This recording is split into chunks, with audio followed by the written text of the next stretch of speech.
Bismillahirrahmanirrahim. Assalamualaikum warahmatullahi wabarakatuh. Teman-teman, selamat bertemu kembali di kuliah genetika tumbuhan. Hari ini kita masuk di pertemuan yang ketiga. Pembahasan kita pada pagi hari ini adalah tentang percobaan dihibrid dan hukum perpaduan bebas. Nah, teman-teman, dari materi yang sudah kita bicarakan pada minggu yang lalu, maka kita melanjutkan pada percobaan dihibrid, percobaan dengan melihat dua sifat beda. Nah, teman-teman semua, kita mengetahui bahwa alel itu untuk sifat yang berbeda didistribusikan pada keturunannya secara mandiri.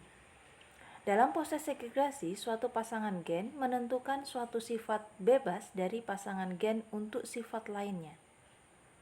Hukum ini merupakan ilustrasi dari persilangan dihibrid. Jadi artinya apa, teman-teman? Bahwa setiap pasangan alel ini memiliki kebebasan untuk bertemu dengan pasangan alel yang lain dalam proses perkawinan. Nah, kalau kita berbicara tentang persilangan dihibrid, maka kita akan berbicara dengan eksperimen perkiraan mekanisme pewarisan dua sifat. Yang pertama, sebagai pasangan alel memisah secara mandiri selama pembentukan gamet. Formulasi 2 pangkat N sama dengan jumlah dari heterosigot.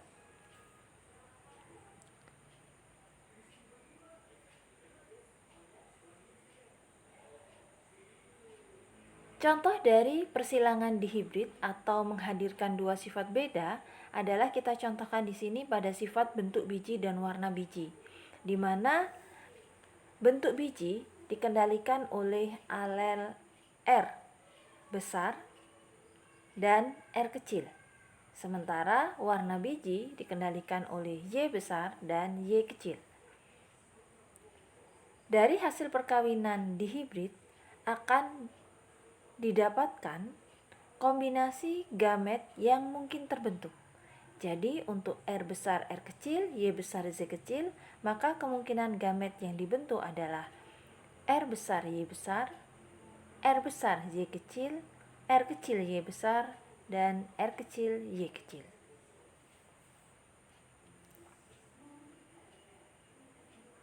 Nah, teman-teman semua, untuk memudahkan kita menemukan genotip hasil persilangan dihibrid, kita boleh menggunakan segi 4 Punnett, di mana kita akan mencoba menggabungkan pasangan-pasangan gamet yang telah terbentuk dari tetua jantan dan tetua betina.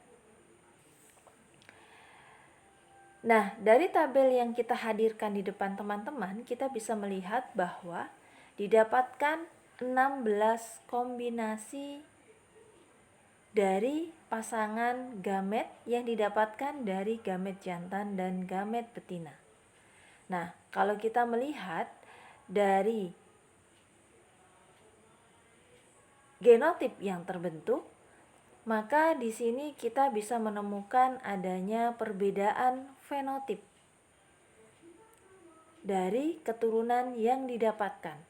Ada yang homozigot dominan, ada yang homozigot resesif, kemudian ada yang heterozigot. Dengan rasio 9:3:1 untuk fenotipnya.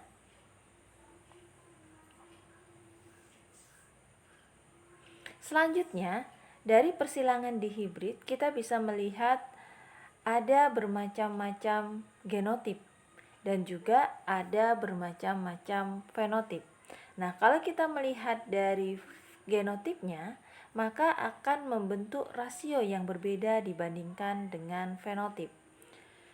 Nah, untuk fenotip atau rasio fenotip yang dibentuk itu adalah 9:3:1, di mana 9 dengan fenotip mulus kuning, 3 dengan fenotip mulus hijau, 3 dengan fenotip keriput kuning, dan 1 dengan genotip keriput hijau. Kita juga bisa memanfaatkan tes cross atau cross test.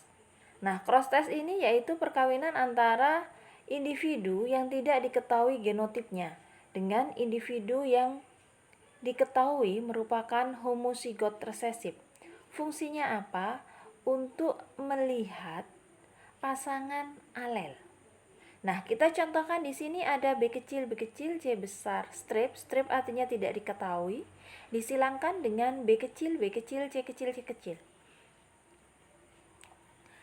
Dengan melakukan pengujian cross test ini, kita bisa mengetahui strip pada bagian belakang huruf C besar itu sebenarnya C kecil atau C besar. Nah, untuk memudahkan, maka kita bisa menyilangkan dengan homozigot resesif.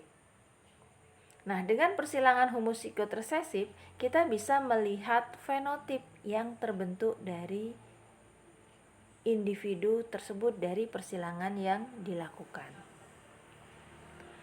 Nah, teman-teman, dari hasil tes cross ada kemungkinan hasil yang kita dapatkan. Yang pertama, itu kata dapatkan keturunan dengan genotip B kecil, C besar, C kecil.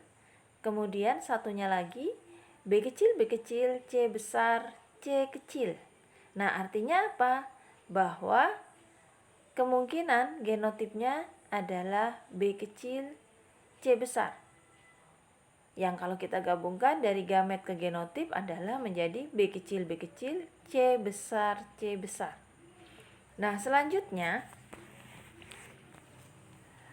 kemungkinan yang kedua itu adalah dengan genotip tetua B kecil, C besar, C kecil. Nah, teman-teman, itu adalah manfaat dari cross test atau ada yang menyebutnya dengan tes cross.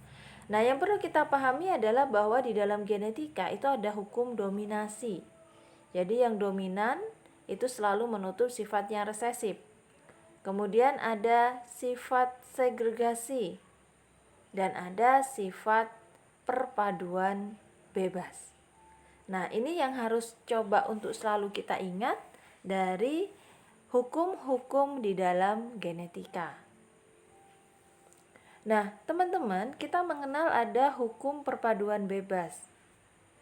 Di sini Mendel melakukan asumsi atau mengasumsikan bahwa setiap gen berada pada kromosom yang berbeda. Namun pada kenyataannya, hasil riset saat ini tidak mengatakan demikian. Karena diketahui jumlah gen jauh lebih banyak dibandingkan dari kromosom. Nah, sebagai contoh teman-teman, itu adalah Drosophila melanogaster atau Drosophila sp. Itu ternyata memiliki 5.000 gen, namun hanya memiliki 4 pasang kromosom. Nah, ini artinya apa teman-teman?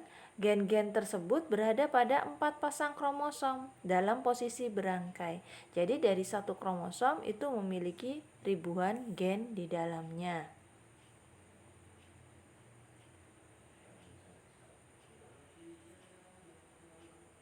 Nah, kemudian kita berbicara tentang hukum kodominasi.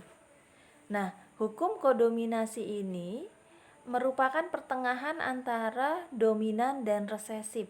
Jadi munculnya sifat baru yang tidak ada pada tetua jantan dan tidak ada pada tetua betina yang disebabkan oleh heterozigot. Nah, ini sebagai contoh ekspresi dari kodominasi. Jadi tetua jantannya itu merah, tetua betina putih, keturunannya dihasilkan warna pink.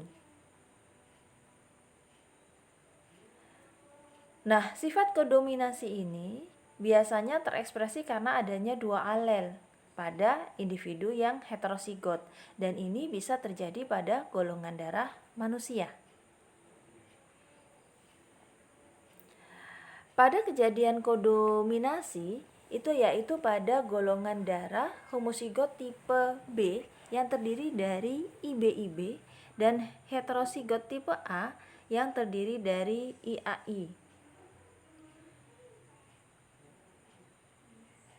Nah, dari hasil perkawinan maka didapatkan keturunan yang memiliki sifat kodominasi, yaitu dengan genotip IA IB yang menjadi golongan darah AB. Kemudian contoh lain pada soal kombinasi 2 yaitu perkawinan antara homozigot tipe O dengan heterozigot tipe AB. Maka didapatkan keturunan dengan golongan darah A dan golongan darah B yang berbeda dengan kedua induknya. Nah, sekarang coba teman-teman perhatikan soal yang saya sajikan pada kombinasi 3, yaitu jika orang tuanya bergolongan darah A heterozigot dikawinkan dengan golongan darah B heterozigot. Bagaimana kemungkinan keturunannya? Baik, teman-teman, mengingatkan kembali pada percobaan persilangan itu terdapat beberapa istilah yang harus kita pahami. Di minggu yang lalu Anda sudah belajar tentang monohibrid, yaitu pengamatan berdasarkan satu sifat lazim yang menghasilkan perbandingan fenotip atau sifat yang tampak pada F2, yaitu 3:1. Kemudian istilah dihibrid, yaitu dua sifat yang menghasilkan perbandingan fenotip pada F2 9:3:1. Dan yang terakhir itu adalah trihibrid, 3 sifat. Kemudian untuk banyak sifat kita sebut dengan polihibrid. Oke, baik teman-teman, itulah materi yang kita sampaikan pada pertemuan ketiga hari ini. Untuk selanjutnya saya sajikan ada 2 soal yang nanti minta tolong untuk dikerjakan ya teman-teman semua. 2 soal latihan untuk memperkaya wawasan dan meningkatkan pemahaman teman-teman terhadap materi yang kita sajikan pada hari ini. Silahkan dikerjakan untuk soal nomor 1 dan juga soal nomor 2. Jawaban silahkan dikumpulkan di e-akademik pada bagian kolom tugas. Baik teman-teman semua, cukup sampai di sini materi yang saya berikan pada hari ini. Semoga bermanfaat dan semakin memperkaya pengetahuan teman-teman tentang manfaat gen bagi makhluk hidup. Silahkan kalau nanti ada yang perlu ditanyakan bisa ditanyakan setelah kegiatan ini. Terima kasih, kita akhiri kegiatan perkuliahan kali ini. Subhanakallahumma wa bihamdika asyhadu an la ilaha illa anta astaghfiruka wa atubu ilaik. Terima kasih dan mohon maaf. Assalamualaikum warahmatullahi wabarakatuh.